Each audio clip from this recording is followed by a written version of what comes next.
from Ethiopia. For the past 5 years, I've been working with the peace building and meaningful youth engagement advocacy. I've trained thousands of people, and the training is mainly about nonviolence communication, also post-trauma healing. Plus, with the organization called World Peace Initiative, I've coached 90 plus US peace rebels from a different part of the world, and the coaching is focused on building peace building, which start from inner peace origins, and we coach youth how to build peace in their community because as a young person, I've been also encountered many challenges when I decide to join the journey of peace building. It was 5 years ago, and maybe most of you may share this kind of the same experience. As a developing country, we face many challenges like unemployment, there is economic inflation, and you see conflict and tension like everywhere. Then I just talked with myself like, do I have to sit and complain about the problem we are facing like with my fellow, or do I have to start contributing in any way? Then I start the journey of peace building by learning first, and also by studying my community because I believe that one way to walk to the solution is to understand the problem and to get clarity about the problem. So I start learning my community because I mean there are many challenges, but I should have to be more specific in order to get more clarity and also more expertise. Then like when I observe and also did some research, mostly in my country, the youth group are the one who's been like involved in violence because there is also unemployment issue, there is also economic inflation issue, and also there is some other issues, and also peace education has not been really included in the curriculum, and also there is some gaps on the awareness creation.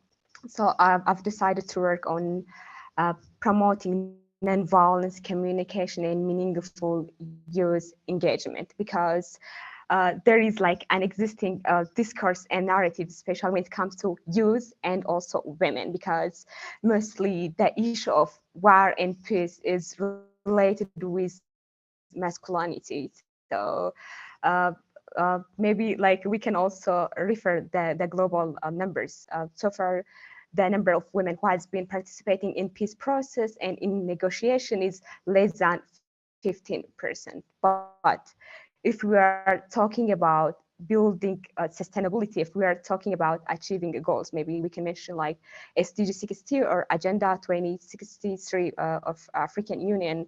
They give more emphasis about sustainability. But so my main concern is like we do the peace building work for the community, and community is it's diverse background, and it's a combination of people. There are women's, there are men's, there are youth. So without opening up the space for inclusivity, it's really hard to make a sustainable peace.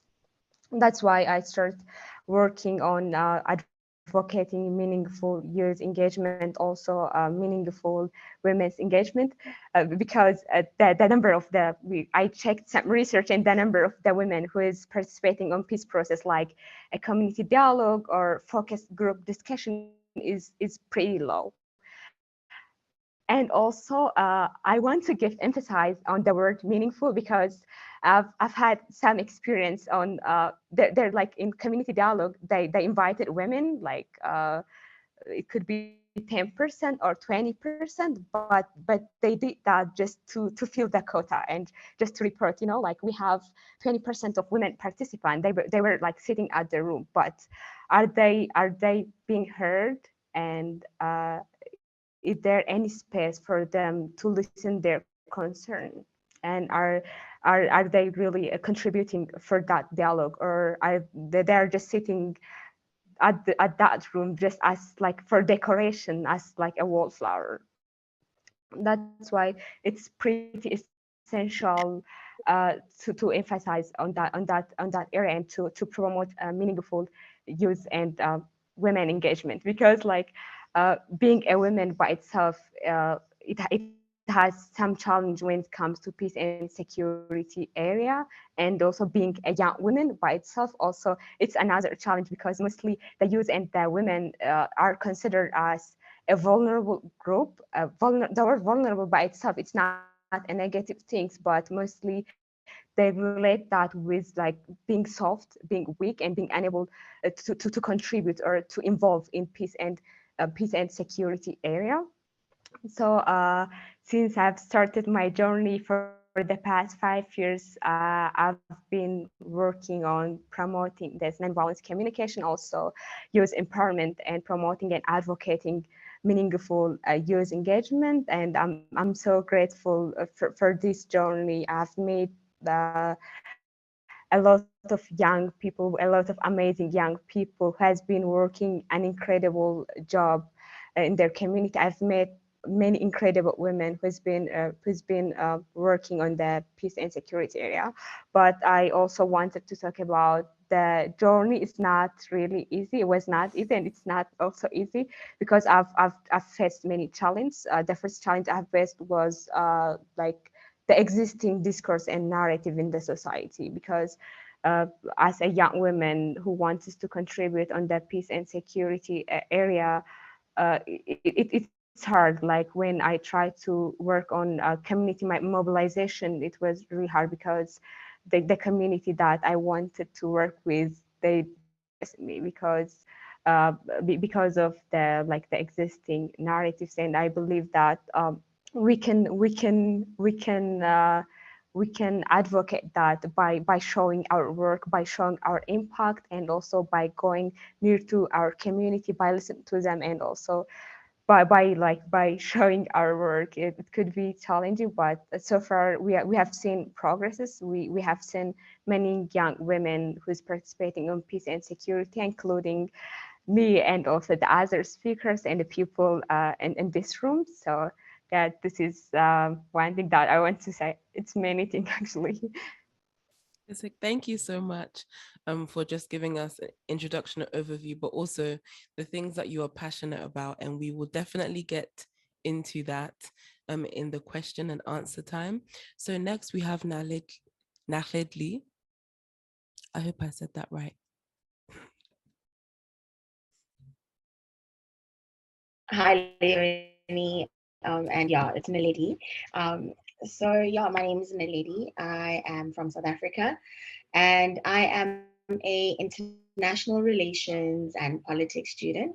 I've graduated at WITS, and I did my honors in organizational and institutional studies. So currently, I am a client relations manager in the financial industry, and I have not yet had the privilege or affordability to pursue a career which is directly in the peace and security field. So what I am doing though to try and get my feet in there and try to be able to fully enjoy the journey of my studies is I'm doing a lot of volunteer work. So currently I do volunteer outside of where I'm working as a I'm working for an organization which teaches young girls from underprivileged backgrounds technology and how to be technologically savvy. So it's called Girls Got Bites, and essentially we come together and they get these courses and this upskilling that they can enjoy. So, what inspired me to be interested in peace and security as a practice, as an ideology and a concept, was largely my studies, and I was just really fascinated with the multifaceted spheres of what peace entails, as well as the all-encompassing dynamics of security and what security covers in terms of overall society. And I've always been really interested in the role of the government as a provider as well as a protector. So looking at peace and security and the initiatives within and everything that's entailed around it, it's really allowed me to really question the role of the government, the role of civil society, the role of individual and constituencies within that civil society. And so that's really what inspired me to be interested in peace and security, and also being on a platform like this where I'm literally part of a panel with such amazing women. And even outside of the panel, just to have those conversations happening around me, just to be more in tune with what's happening in other African countries outside of South Africa, it's been really beneficial. And it just shows really the importance of the interconnectedness of these ideas and ideologies of peace and also security, especially in such a globalized world. And yeah, and as much as I am not where I want to be in terms of peace and security and my inputs and contributions, some of the challenges I faced as a woman living in South Africa in terms of pursuing careers has been my age. So I am quite young. I'm 24 years old, and a lot of people within the industry do seek someone a bit older with a bit more experience, who's a bit wiser. So that has been a challenge. And another thing is that there is a tendency to sexualize women, African women especially. So I've also like experienced some overly sexualization, and that has really removed from the inputs and the contributions I'd be making. And it's become about me and my body and what my body represents to the man sexually. I've also experienced some nepotism, of course, where you are not part of the table and you're not important in any conversations and dialogues because you need to know someone who knows someone who knows someone to get into those conversations and those spaces. So those are some of the challenges I've experienced in my journey of trying to pursue a career within politics, within international relations, peace and security. So those are some of the obstacles that I'm currently facing, and they are obstacles that are prevalent, especially within the context of South Africa and Cape Town, where I am situated.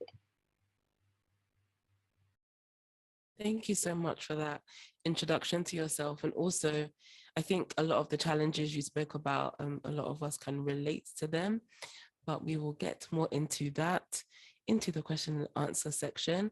Next, we have Nana Essie. Please, could you introduce yourself? Hi, good evening, everyone. So I'm Nanisi, I'm Ghanaian.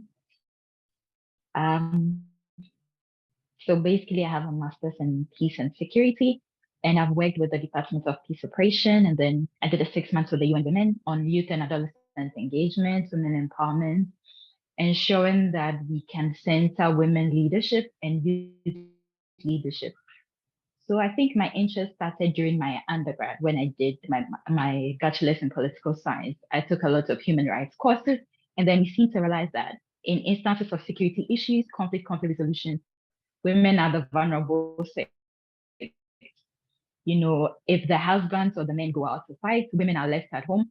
When the husbands die, women are left to fend for the families. Women are used as a means of fighting the war in terms of sex trade and all that. When it comes to resolving the conflict, women are then sidelined. Yes, they are those suffering more because the men feel like they are strong, we can go forward. But those suffering more are not even considered when we are trying to draft a peace agreement. So I'm like, okay, why not be the voice of these people? Yes, I cannot do it all, but starting somewhere is enough to push that whole inclusion of women agenda. So then I did my master's, 2 years in Ethiopia on peace and security. So I did also get to understand the landscape in Ethiopia and how women are not so much given a listening ear like our first panelist actually said with her experience. So I also know how that feels. And then going into the working field, I realized that being tokenistic was the highest thing that they do. Like they just want to tick the box that we are including women. You are addressing an issue for women, and let's say you have a room of 100 people, and then you have just 2 women there, and you tick the box that yes, we have included women. Like these women are literally just there. Their voices are not being heard. So how then do you see that you're fighting for a policy for women when women are not even being listened to? Being in the room is different from actually contributing to it. I can be in a room and everything you're saying is not what really would make a difference in my life. So being in the room is not enough. It's just one step. It's a means to an end. We need the end itself. So if you're addressing an issue for women, let women be in the room. Let them speak up. Women are not only benefactors of policies of humanitarian actions, they can be partners. They can be involved right from the decision-making process, from the drafting of issues to the implementation. I mean, let's look at the Liberian Civil War. Women were not given an ear, but they are like, no, it's affecting us. Our kids are dying, our husbands are dying. We're going to take the mantle ourselves. If they won't give us a chair, we will bring our chair. We will bring our folding chairs to the table and we will make our voices heard. So I feel like if people have done it, we can also do it. Women constitute like nearly half of the population. It makes no sense to me that you should sideline them in issues that really matter. Let's look at Africa.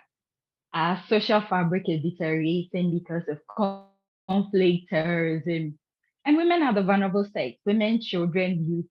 And you tell me that when you're talking about security issues, you should exclude women because what they are soft, because women don't have a say, because women should play second fiddle to men. I think we should go past that. So I feel that is like literally my motivation. Like you can't tell me that a woman can't do this. Like I can contribute to it and I should be given a part. I should play my part. I shouldn't just be spoon fed. Like you don't make this policy and say that it's for women, so women should abide by it. Engage me in the process from start to finish. And we see that statistics show that when you engage women in peace and security, signing or implementing a peace process is relatively higher than just having only men at the table. So why do we limit such a resource? Why do we undermine such resource when we can utilize it for the best? So like, yeah, women are to me like that mineral, that bonding to issues of peace and security. And nothing motivates me more than trying to make their voices heard, trying to highlight their leadership, trying to, push their work, highlight their project. Like that's my motivation right there. Thank you so much, Nana Isi. And we are loving your passion as well. And I know that a lot of women can relate to feeling excluded or just being tokenized. But like I said, we'll get to that in the question and answer section. Okay, last but not least, we have Salome. If you could please introduce yourself. Thanks so much. And hi, everybody. Thanks so much for joining tonight's discussion. So, as mentioned, my name is Salome, and I work as a security analyst for a medical and security assistance company. Background is a bit different. So I'm on the corporate side of security. And to be very honest, a lot of the experience is also quite different to what you might have when you're out in the field. I mean, certainly can relate to feelings of generally just being a woman in any employment, feeling marginalized or sidelined at times. But in all truth, I find that my experience within the industry and working only with corporates up to this point has been one that's been positively surprising. I found that a lot of organizations have been very forward-leaning. Gender equality is a big agenda for a lot of these big organizations operating these days. And I've had a lot of really encouraging situations, encounters, which I guess we'll talk about later on. So I might have a different story to tell, but I think it's still one that's important to hear for people who are looking at different ways of doing security work. In terms of what I do specifically, so like I said, I'm an analyst, a security analyst. And with the organization that I work for, we basically advise big corporates, NGOs, private companies, and the like on the risks that their workforce might face in the countries that they travel to and operate. And this advice really could be anything from issuing situation-specific alerts to helping them with their risk mitigating plans to trainings and briefings and the like. And my specific remit, I'm responsible for all of our output on East and Southern Africa, which is great for me because, as you would have heard, I'm both Kenyan and South African. So I do have a little bit of a foothold in both parts of the patch that I cover. And I found that that's been really what has inspired me in my work. Yes, being a woman is important in what we do because you do bring a different voice, but in working in a corporate in a different part of the world, so I'm based out of our Dubai office, although I am signing in from South Africa today. I think it's really important to have people from the continent speaking about issues relevant to the continent, to other people in the world, because as much as we can all learn about the continent, there is a certain nuance and understanding and relation that you bring when you're from a region and you speak about the issues that it faces. And that's what really keeps me going, is knowing that I'm not just here as an employee talking about security, but I'm here as, I mean, I don't want to take on the responsibility of being a representative of the nation, but really I do, for me, that is something that's quite personal and something that I'm quite proud of. When I walk into a room, I'm proud of the fact that I am a Black African woman that's talking to people about my continent. That's what keeps me going and keeps me excited. In terms of my background, I had no plans to get into security work. My studies luckily tied into it. So I did international relations, political science, and those sorts of things. But I did always envision myself working in development. But it was really just, I guess, a mishmash of fate, opportunity, meeting, preparedness. And I ended up working in this job, well, with the company that I'm at right now. And I've been with them for 6 years doing security work. And I think the real benefit that we have within security these days is that we're increasingly moving away from it being, the hardened military people that go into security work, but it's increasingly an academic discipline as well. And so there's so many opportunities for people who've studied a wide array of human sciences to pivot and move into the industry. So if you have transferable skills, if you have an interest, if you have an inkling, I mean, a lot of security is also sometimes a gut feel, right? And for me, that's really how I ended up working here. And fortunately, it's been a good fit and something that I really do enjoy doing and I'm quite passionate about today. Thank you so much. I really do love what you said, especially about having a foothold in different regions of Africa as well. Because while this event is about women, it also is about being an African woman and the various perspectives that gives us, especially when so much security discourse happens on the continent, and sometimes our voices as Africans may not always be heard as well. So thank you so much for sharing that as well. As you have seen, we have finished our introductions and our brief overviews. Let us know in the chat if there's anything you relate to or there's anything you would like to hear more of. We are now going to go into the questions, and I'm just going to ask a few questions, and any of the speakers, please feel free to answer them. You don't all have to answer the questions, but if any of them resonates to you, then please feel free. The first question is about what do you see are the key barriers to women's participation in peace and security efforts in Africa? And how do you think they are addressed? I think we've spoken about the challenges that you can face, but what are the actual barriers that are keeping women out of participating or having their voices heard?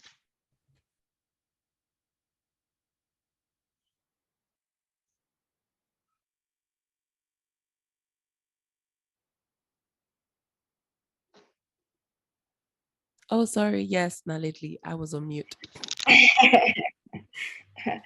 Um, all right.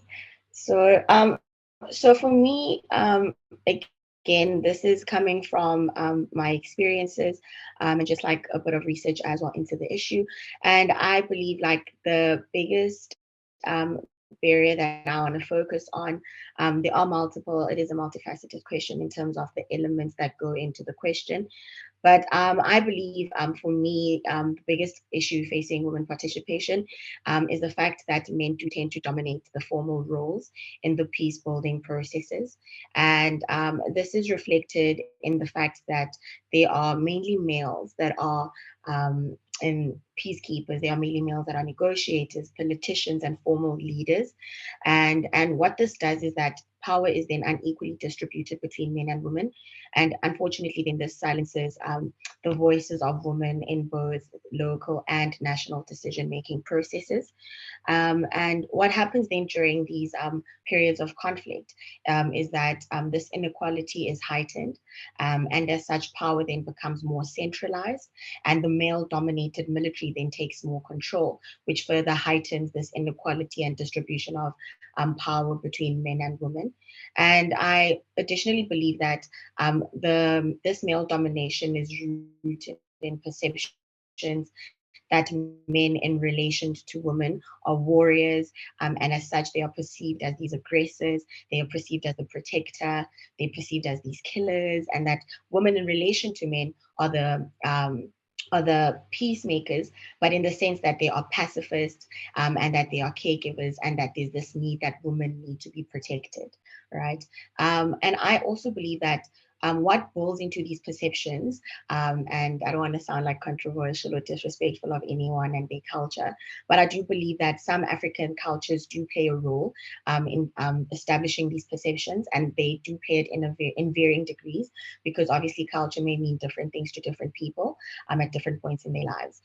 But I do believe that culture does carry these illusions of shared concerns, shared values, and as such, these shared these shared values and concerns form part of everyday normalities in terms of thinking, acting, and just being essentially.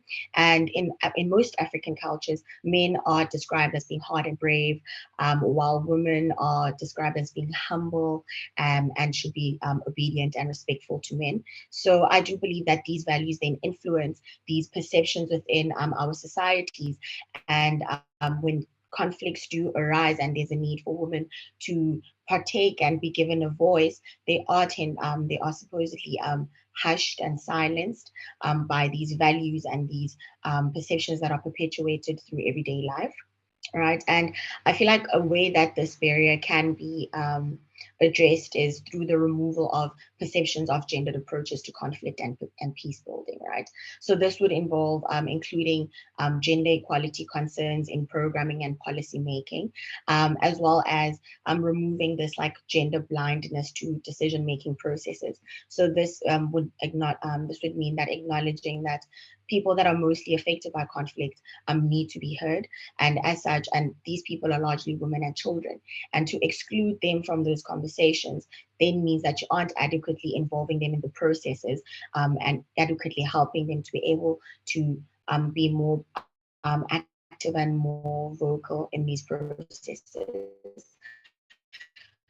So just the acknowledgement of the diversity conflict, and just also making the policy creation processes and decision making processes a bit more accessible and open to multiple communities, I believe it will also help to these perceptions. Culture is different, and it's difficult to kind of provide a key point to addressing it, because that also ties into perceptions again. So if there is more education provided to men, and there is an unlearning that takes place, this key barrier of male domination could essentially, in my opinion, be lessened. Thank you so much, especially for such a detailed answer. It usually is the way that perceptions and culture are quite influential in how women are perceived and therefore the opportunities that they're able to access. Okay, Nana Essie, please feel free to answer. Yeah. Thank you. Just to echo what Naledi just said, I think it's about patriarchy. Like our system is highly patriarchal, like our societies and then our social norms are upbringing. Let's begin with the family setting. If you're a girl and let's say there's a family meeting, we usually put aside, let the men take the decision, let the boys lead. So we get to, it's been embedded in us sort of like we don't really have a place at the decision making table. So we grow up with that mindset that I can't even speak up. It's not in my place to air my view. Let the men speak. Let the men take the decision. So in an instance where you have a brilliant idea, oh, if we do ABC, peace can reign. We are even scared because as a kid growing up, if you dare to speak, like they'll shut you up. This is not a place for a woman. Do you get it? So our social norms have also molded us in such a way that we don't even feel bold enough to take up those roles or to even want to air our views in such spaces. And of course, the men have dominated it, like Naledi said. They are the military men, they are the heads of the families. I mean, let your husband take the lead. I mean, the woman should stay at home. The man who's going to make the decision for you. It's yours to be a caregiver. That's how they see women. Caregivers, homemakers, stay in the kitchen. But times have changed. That's one thing we need to understand. Times have changed. the world is moving at a pace where women and men have the same rights. Like equality should be the highest thing we are pushing for, you know. So if there's an issue that a woman has an idea, she should be given the space just like her male counterparts.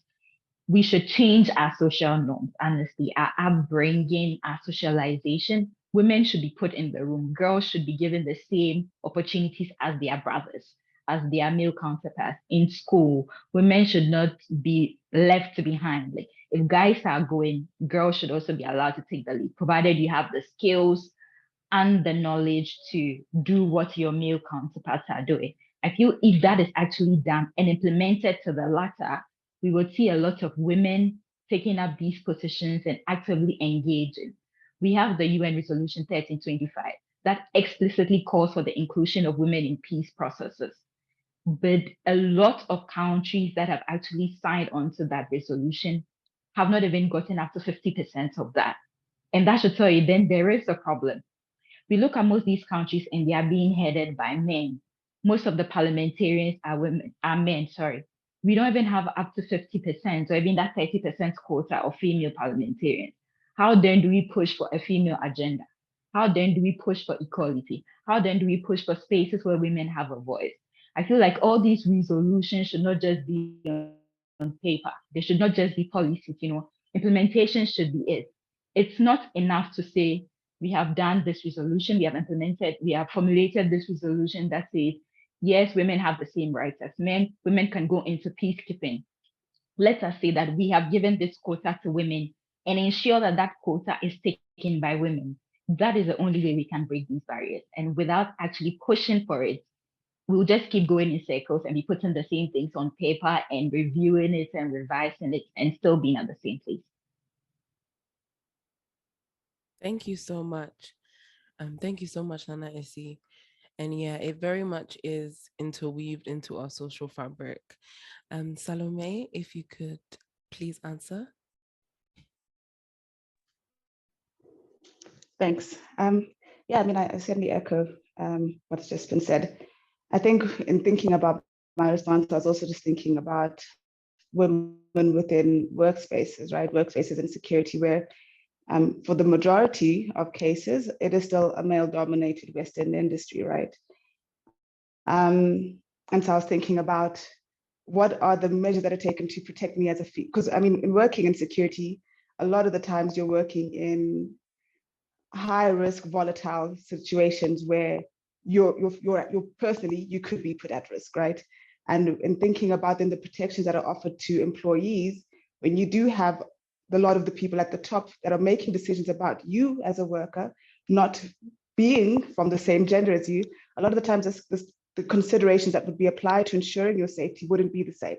I mean, I was just thinking about for myself, whenever I'm going on a work trip, the things that I'm concerned about would be very different from what my male employees or colleagues would be concerned about. So, for example, a few days ago, I had to drive down to a different country, and the transport was going to be provided by a secure company that's reliable and one that we've worked with quite a bit.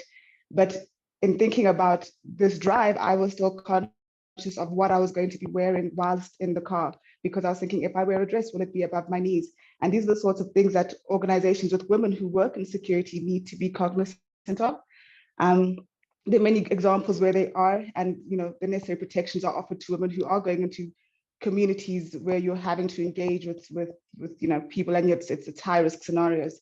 But it is something that I think could be a barrier potentially for many women, if not just for themselves, but you may not be considered to go to certain locations because you may be more vulnerable to violent situations. I think another one is certainly the point of perception that's been mentioned. I mean, I don't think we can emphasize that enough, especially given African cultures.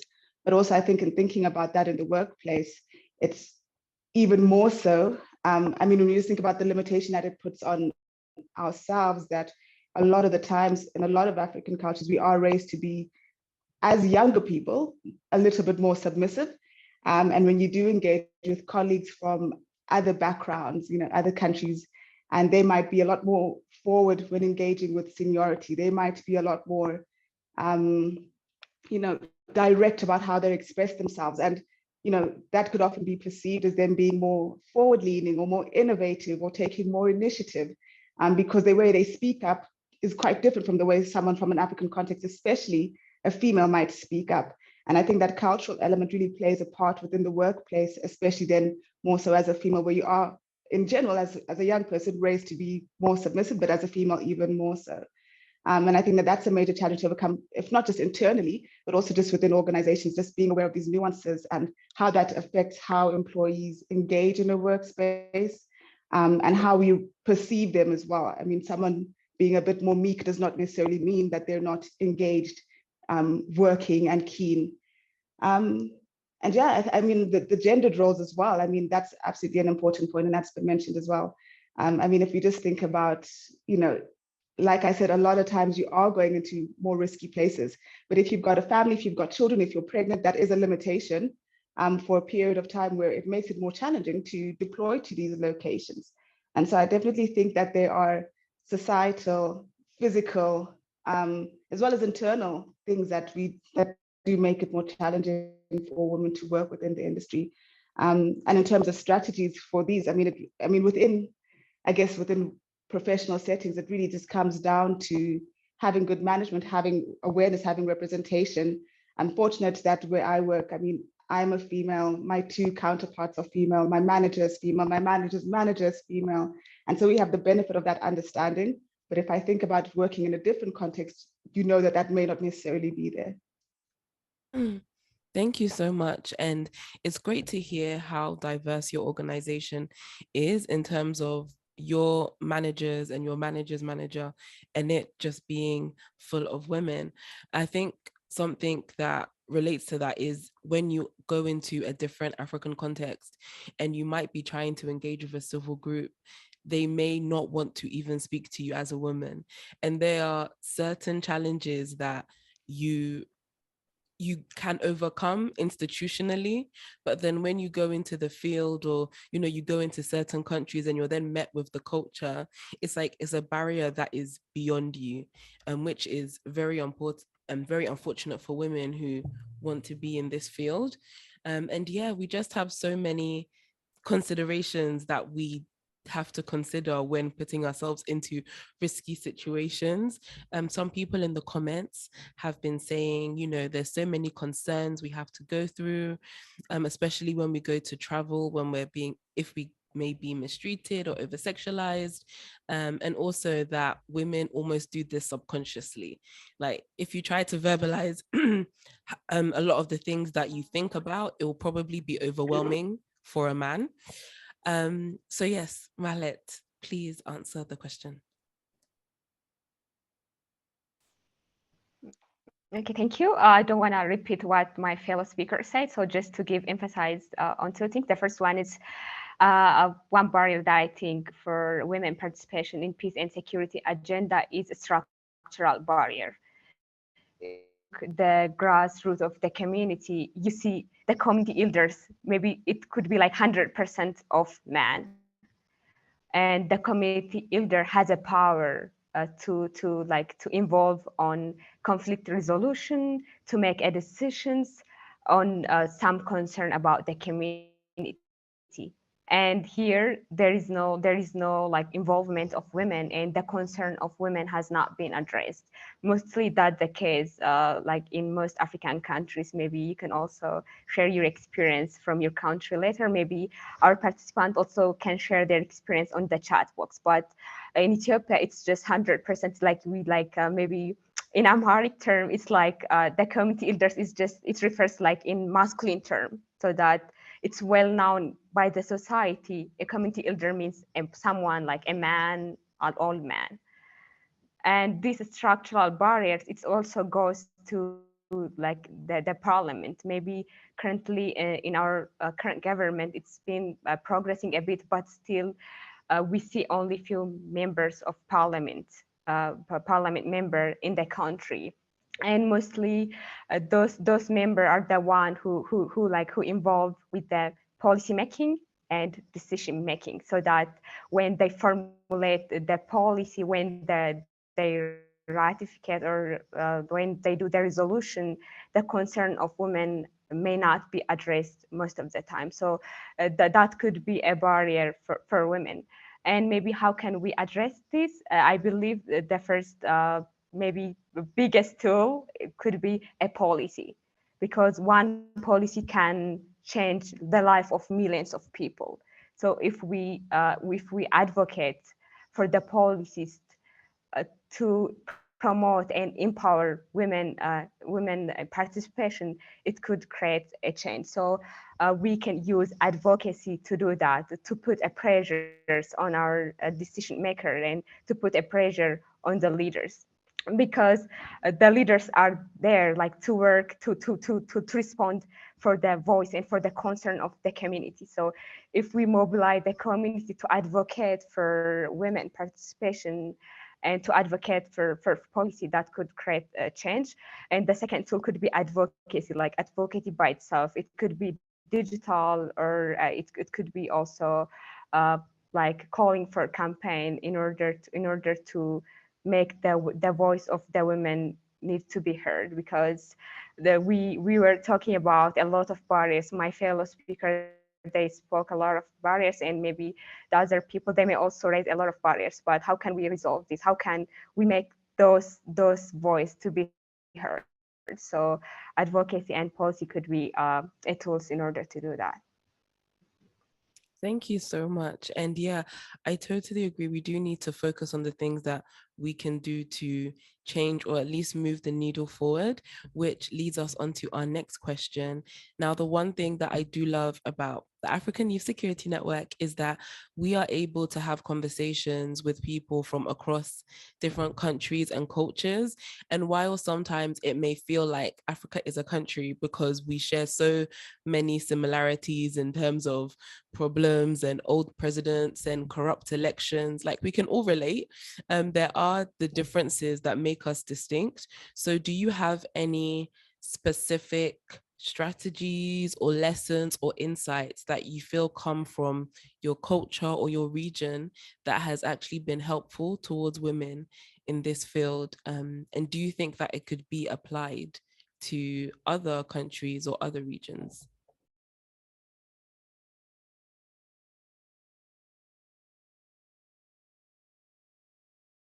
Anyone feel free to answer.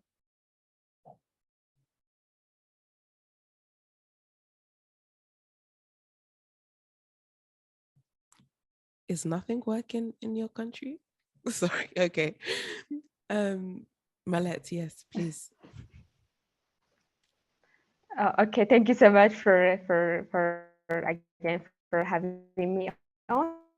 So maybe just to share some of the experience.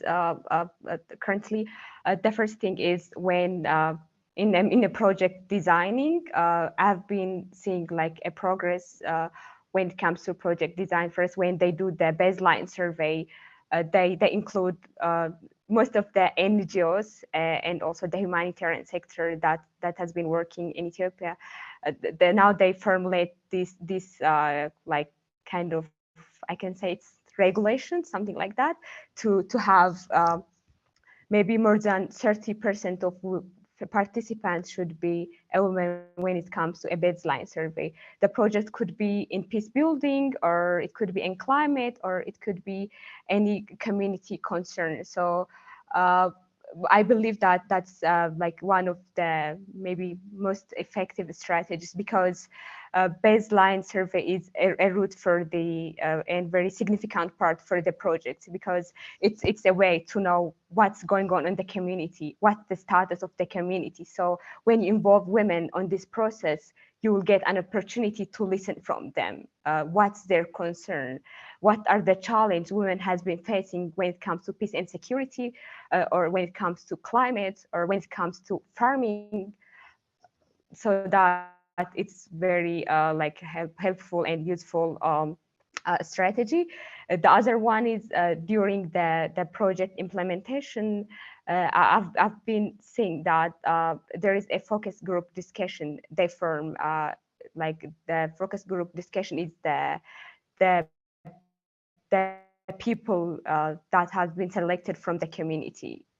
Like we can consider them as a community leader, and mostly the organization that has been working also some of the government project, they have also these like in focus group discussion there should be like enough number of women participation, so that the focus group discussion also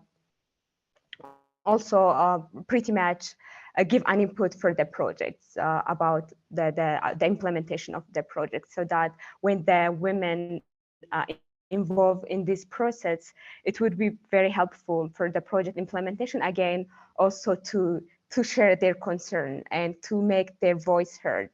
And the like the most interesting thing on this part is the project is an action, so that they can put their input, their input, their concern on the action, so that the project may be addressing their concern and also giving a solution for that. So those are like two experiences I would love to share with others. Thank you so much.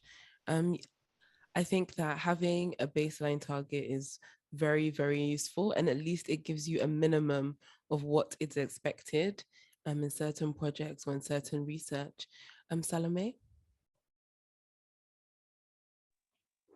Thanks. Actually, I spoke with my mom about this topic earlier, and I was asking her about some of the strategies that they've employed within her organization. It was really interesting to hear. I mean, she was telling me that they have an equity policy where they have to hire women, a certain number of women for senior positions within the organization. But I mean, like everyone has said before, it's not just about women occupying space, but actually, taking it a step further. And they do, they train, they upskill, and they empower these women within these positions. And I thought that that was really brilliant. It doesn't just stop with hiring a figurehead, but actually molding this person to take up a leadership position, but also empowering women within other roles within the organization, making sure that even the cleaner feels empowered within their role, even the middle manager, the senior manager, everyone feels like they're adding value.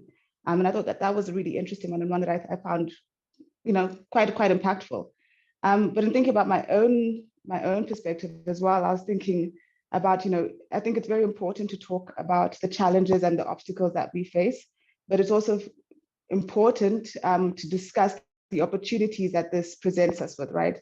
For a lot of us, and I mean, it might sound really optimistic and quite far-fetched, but for a lot of us, we get to be the first, or we could potentially be the first women in some of these spaces. And so thinking about how we can leverage these challenges to, propel not just our own careers, but also the general women within security. I think obviously discussions like this are incredibly helpful for that as well. Um, I mean, one example that came to mind was I had a meeting one time with a very senior security manager while I was on a trip in Kenya a year ago. And I was quite nervous to meet with him because I'm a young person. I've been working in the industry 6 years. Granted, I know what I'm talking about most of the time. Um, but, I'm meeting with this older gentleman who has military experience, was deployed in northern Kenya. He has fought Al-Shabaab. He's got, all of the credentials to match. He's now working corporate. So he's got, a very great pedigree. And here I am. And I walked into the meeting. We had a good meeting, but at the end of it, he was telling me, he stopped me and he said, I just have to tell you that I am so proud to see you doing what you're doing. You're a young female working within this industry, and I'm so happy. You've made me so proud. And I think it's really important to reflect on that as well, that there are many people who are supportive of us growing in this industry. There are many people who are excited to see us coming into these roles. And so see the opportunities as well, I think is probably a really effective strategy, just starting with ourselves and seeing ourselves as really the change that to quote a typical saying, but seeing ourselves as the change that we want to see in the world. Yeah, no, that's absolutely right. And it really does lead us nicely onto our next question, which is about advice you have for women who want to get into this industry and any support. Um, like, do you have any advice or how can they best be supported? Because as much as yeah, we have spoken about all of the challenges. Clearly, it's not from a lack of trying, and it's not from a lack of desire that, women don't want to be in these industries, they don't want to do this work. But sometimes it just doesn't happen, or it just isn't what they thought it would be. So do you have any advice? How can they be supported? Salome, yes.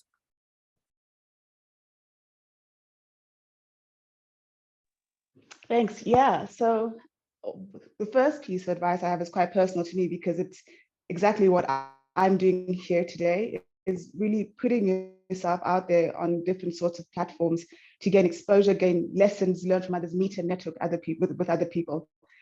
I've been thinking a lot about my career and where I want to be for the next few years. And part of that for me was, putting myself out there and doing things that are new, that I'm uncomfortable with. I had not attended an ASYN event prior to today. And so I think one of my biggest advice points would really be, you know, don't shy away from opportunity to learn, and don't shy away from opportunity to put your name out there.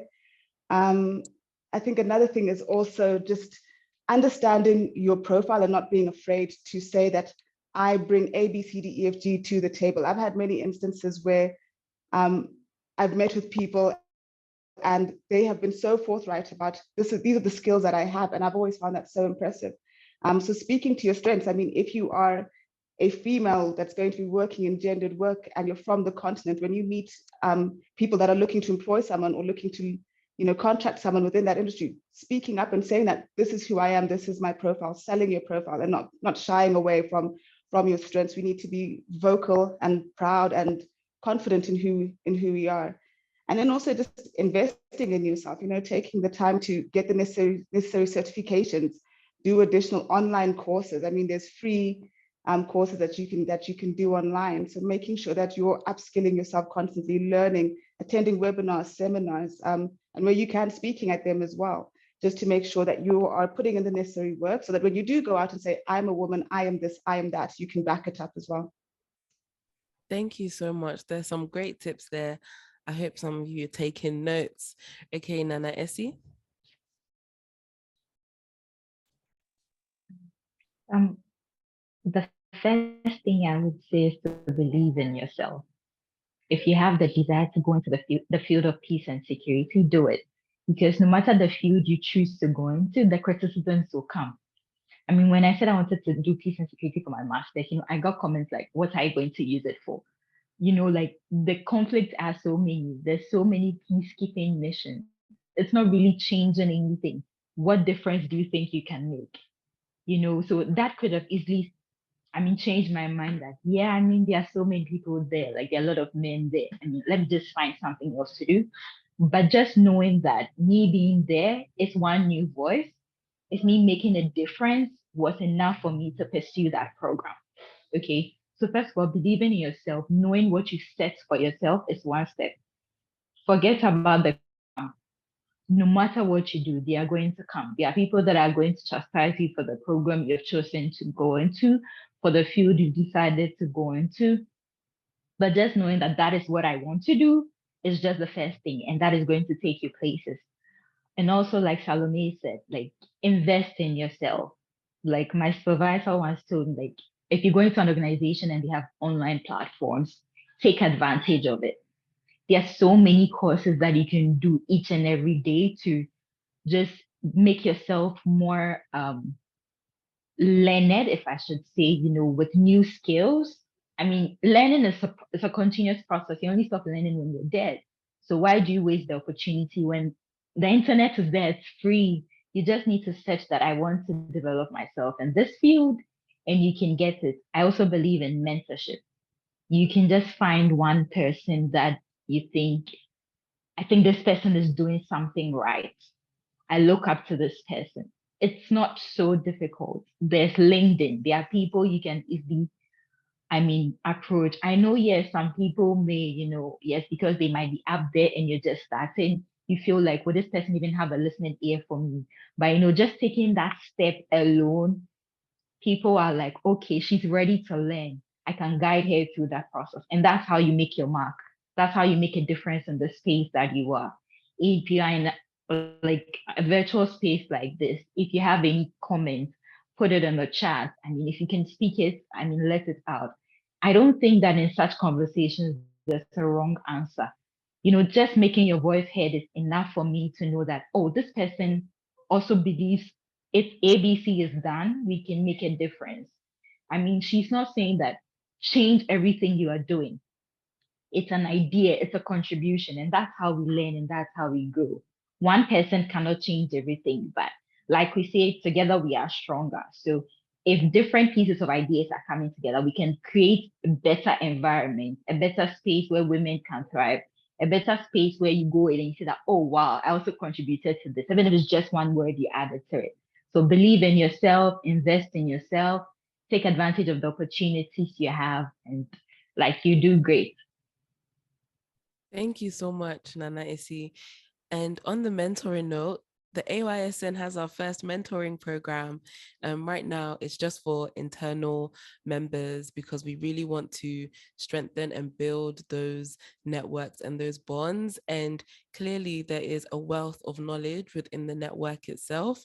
So, check out the website, the applications are there. You can be a mentor or a mentee and never think that your experience is too little to mentor someone because there's always somebody who is willing to learn from your experience. So quick shout out to us. Okay, now Lidley. Yeah, what everyone else has said is absolutely correct. And I think for me personally, as someone who's still in the active pursuit of being a bit more active within the field and the industry, in whichever branches it may lead, like Salome has shown that it can be very politically involved or it can be corporate. So one thing that has helped me though is volunteering, and just putting yourself out there, sharing the knowledge that you have, and also being open to receiving knowledge. Because what's like, for instance, had I not taken up this perspective of volunteering, I probably wouldn't be here today.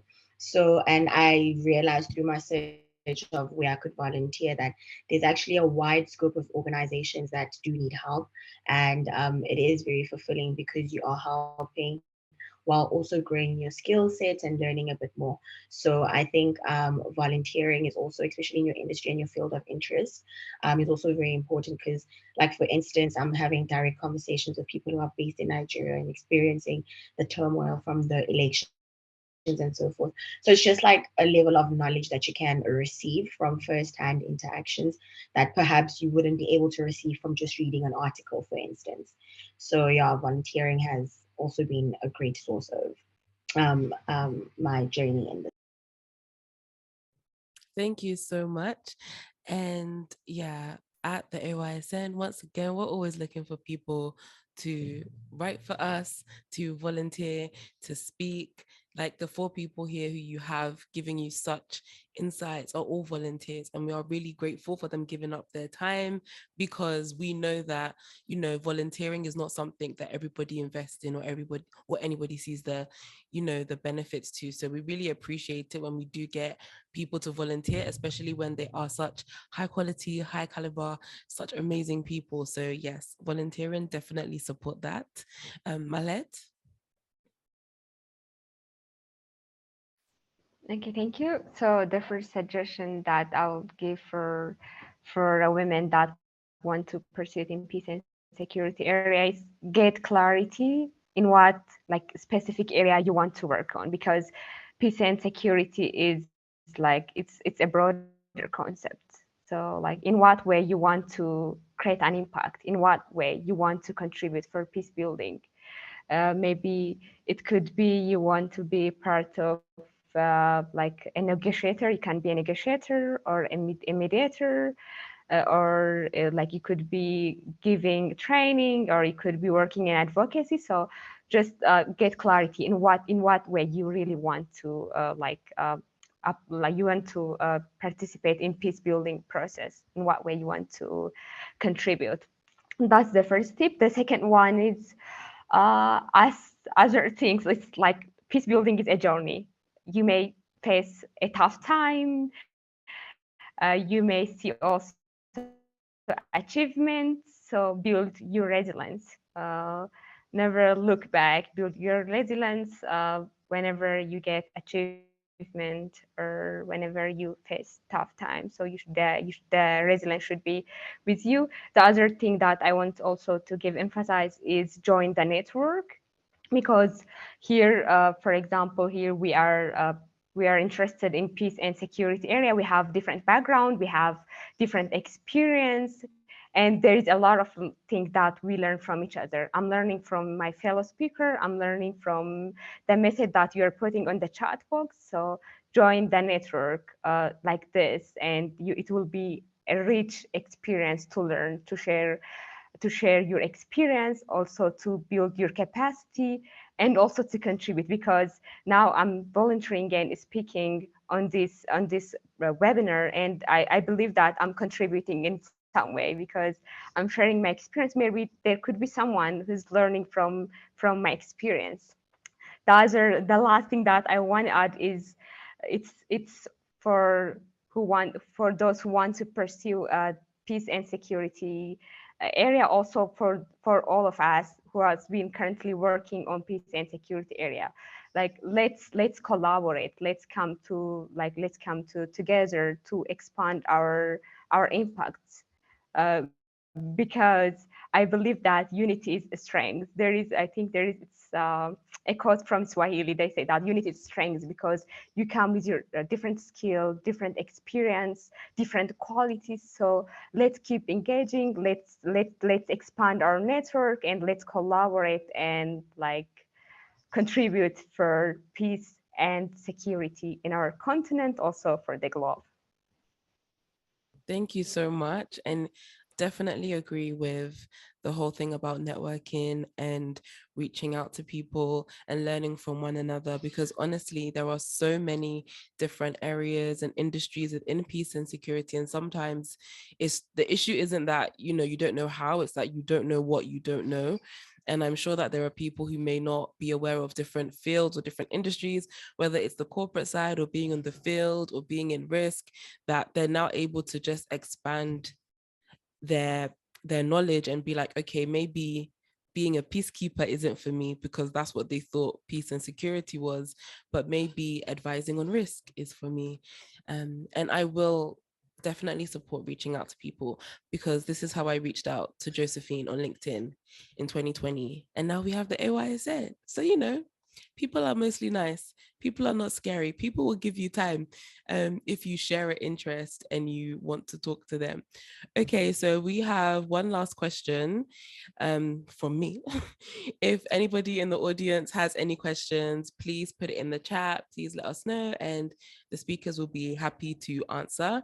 So the last question is it's a big question, but what do you see as the future of peace and security in Africa, and what role do you think women will play in shaping that future? So, forward thinking, let's try and be positive, um you know try to end on a highish note.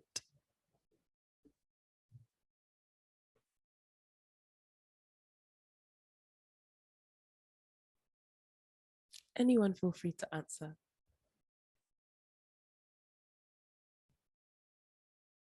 Okay, Salome.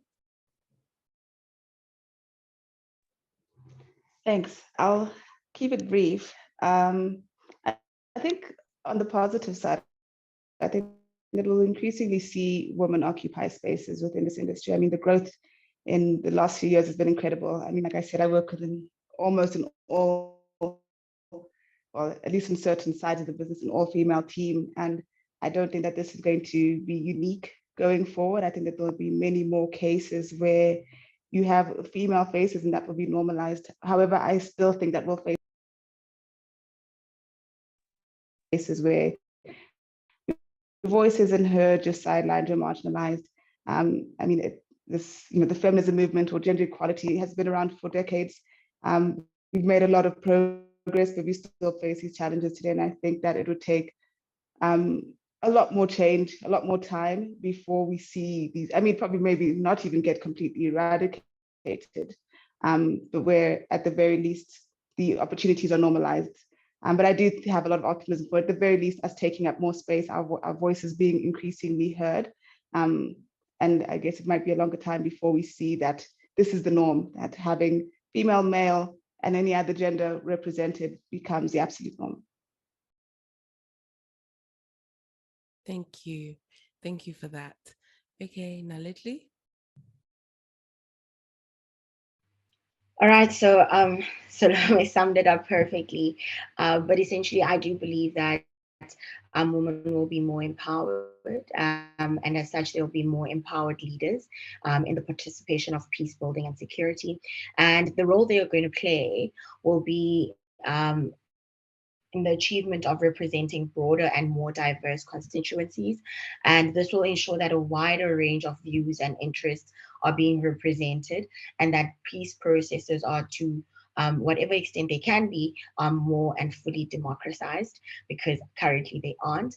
And we can see the empowerment of women coming through what Nana and Mahlet have just established, that there is a lot of advocacy that's happening at the moment. So we see that there are networks that are coming together to bring women in civil society, whether they be like ordinary citizens, political representatives, just to mobilize and just to empower other women and to share their stories. Like for instance, what this is literally what we're doing here. We sitting as women, we're having a conversation that's open to everyone who's willing to listen, and we are just trying to empower one another, exchange our specific situations, and just grow from each other. And I do believe that forums like this and platforms like this will allow for us as women to be more empowered and to feel that it's okay to vocalize our opinions and to provide us with full on participation in terms of media participation and just transparency, openness, and just an exchange of knowledge. And yeah, so I do see it happening, as they've said, through advocacy. And as such, it's going to reflect onto our political spaces and in our political spaces and in our policy transformation. And yeah, just from bottom up, as Nana had said. Thank you so much, Nalidli. Nana Essie.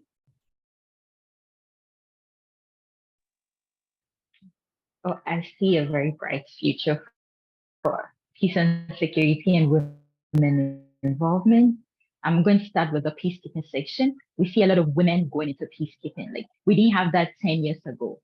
Like we see more people, more women ready to be at the battlefront just to ensure that peace is reigning, just to ensure that the conflict is ending. And I think that's like a pat on the shoulder for what we are doing and what would be even better in the coming years. And on advocacy, that's like our strongest hold right now. So I used to work with like a constituency of over 2,000 young people, and you see women and young girls pushing for what they believe in. It's just amazing. So currently, there's a commission on the status of women that is happening. It started last week. So they are addressing different issues concerning women, with regards to digital security, climate change, basic conflict, all the issues that seem to affect women. And these young people have put out their negotiations and have submitted it to member states. And member states are negotiating on them on those that they are going to accept and those that they are going to make into policies and laws, if I should put it that way. If this is not progress, then I don't know what else is. So when we start with advocacy, we are getting to everybody at the grassroots. We are not just starting with those in parliament or those at the helm of affairs. We are going to the bottom, those in the community, the local areas. What are your challenges? We compile them through consultations and then we move them up the chain. Then you don't leave anybody behind. And this is the way we are moving. I believe that by 2030 in terms of fulfilling the whole agenda 2030, moving towards achieving the African Agenda 2063, we are on the right path. And I can't be more proud to call myself a lady or a woman. And I couldn't have asked for a better opportunity to engage with all of you, to learn from you, and to see the diverse and the wealth of knowledge and the experiences we all bring and how we are contributing in diverse ways. Big ups to all of us. Thank you so much. See, just so positive. It's nice. Mahlet. Okay. I mean, like, we are really like tired for centuries, for decades, listening about the conflict and the tension in Africa. And for the future, we would love to see Africa like that works for positive peace, like not about like the conflict, not about like the ongoing war, political tension, coup d'etat, or things like that. For the future, we need more we need more economic integration because in peace building there is like negative peace. I mean, the war has stopped, so like there is peace because there is no war. Like, but that doesn't mean that there is like a positive peace. There is development, there is sustainability. So I would love to see more we are just shifting our gear for positive peace to develop Africa, to see more economic integration because for in the continent we have enormous resource, human also natural resource, but so far we have people who are dying because of hunger, who are dying maybe who are facing depression because of unemployment while there is the resource existing. So when we can create peace, we can use our resource properly, we can integrate our community, we can develop our youth. So that's why the peace and security is very essential for Africa because there are other things that my friend Nana was also mentioned about Agenda 2063. There are a lot of goals that we are aspiring to achieve. But if we don't have peace, it's going to be hard to achieve the other integrations. That's why it's very essential, and we all aspire to see that day coming and that things happening. And to achieve this, women play a significant role.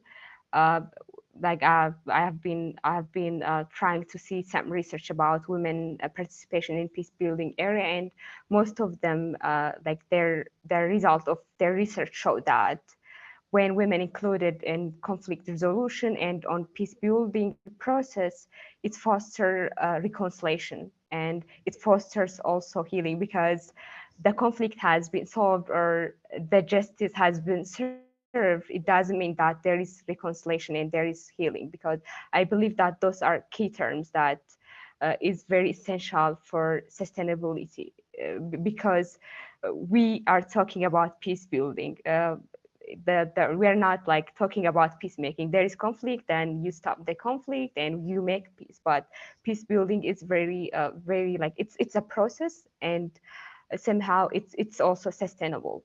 So women can play a very crucial role for this area, and they can participate as a negotiator, as a mediator, and also in community dialogue, in policy making. Because even if at this era, like at 21st era, like there are the great peace process and peace dialogue and peace talk has been conducted, but the participation of women is quite low, like below 15%.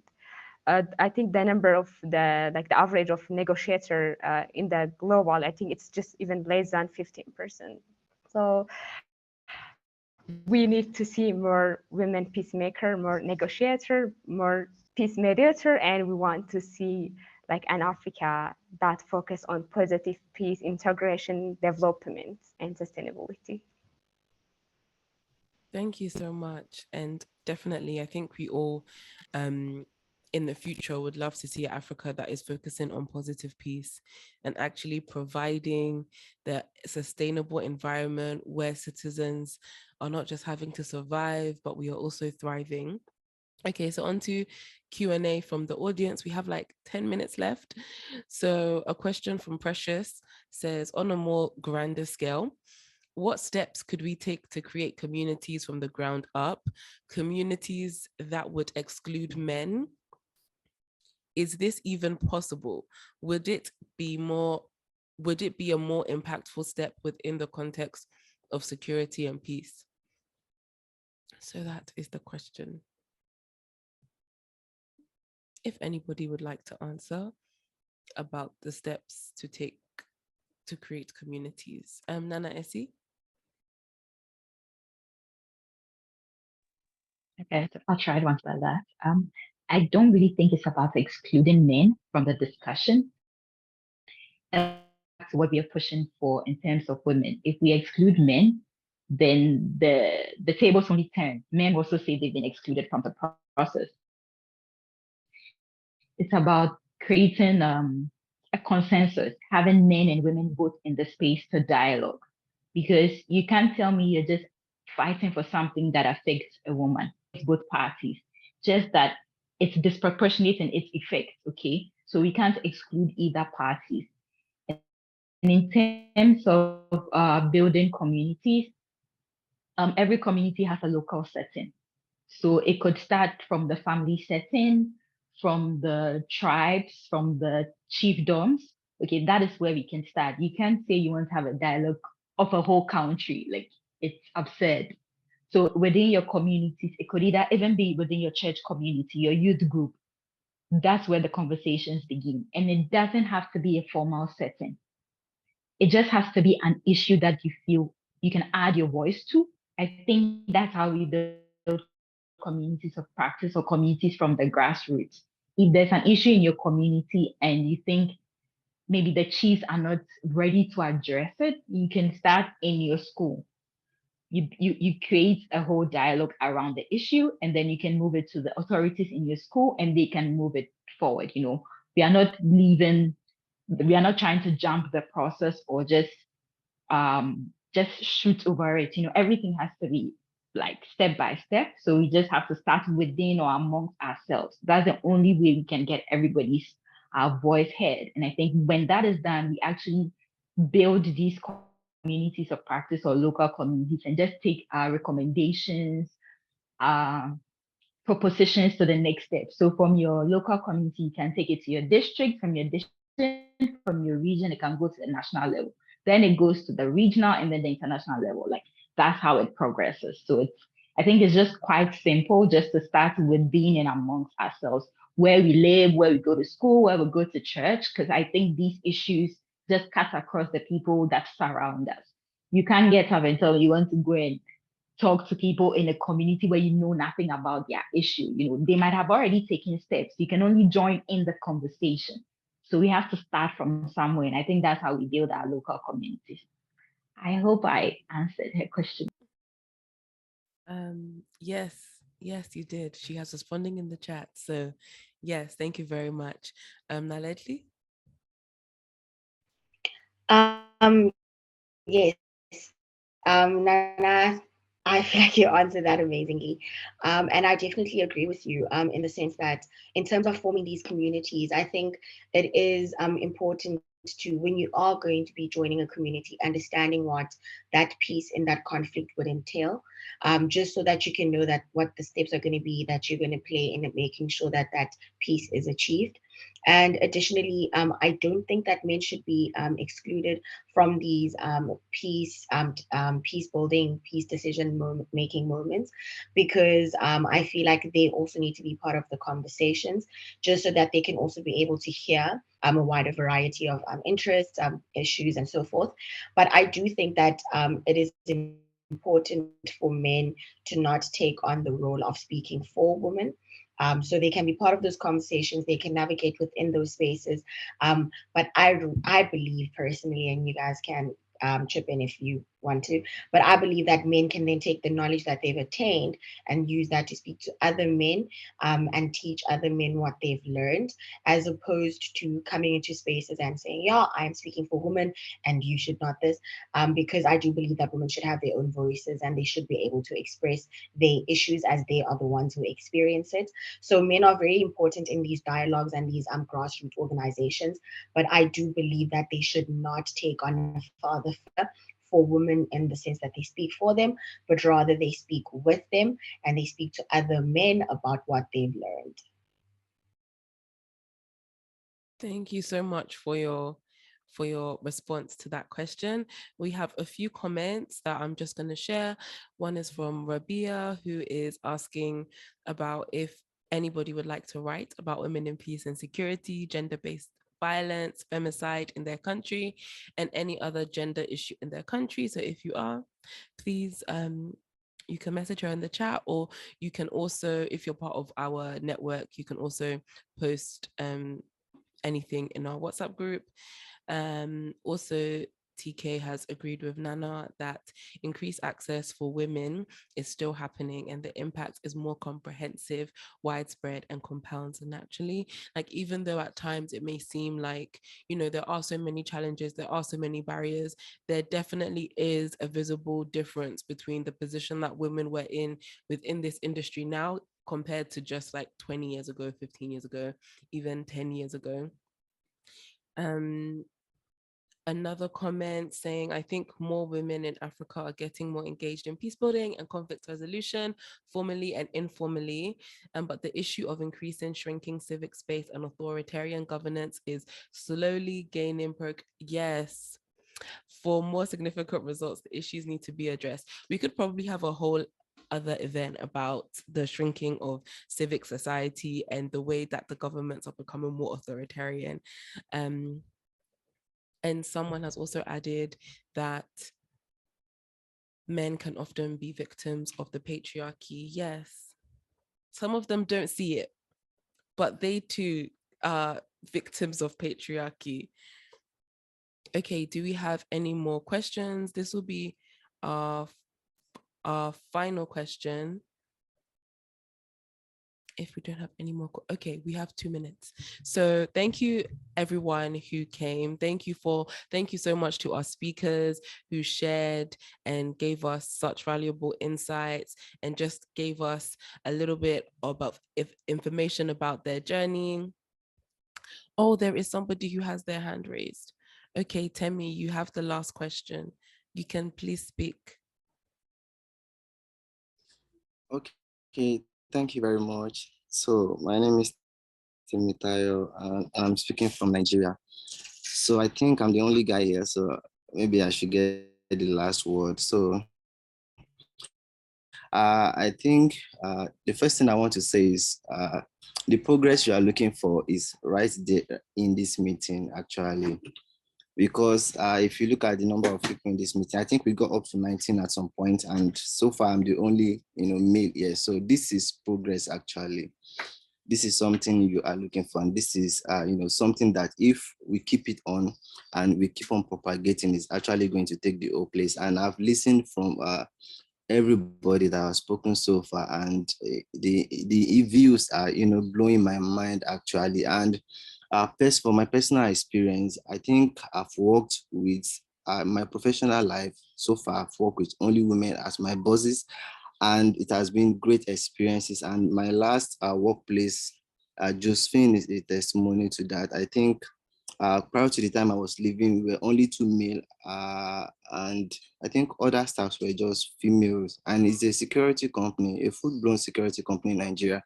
And I see this replicated in other companies as well. The current company I'm with is the same thing.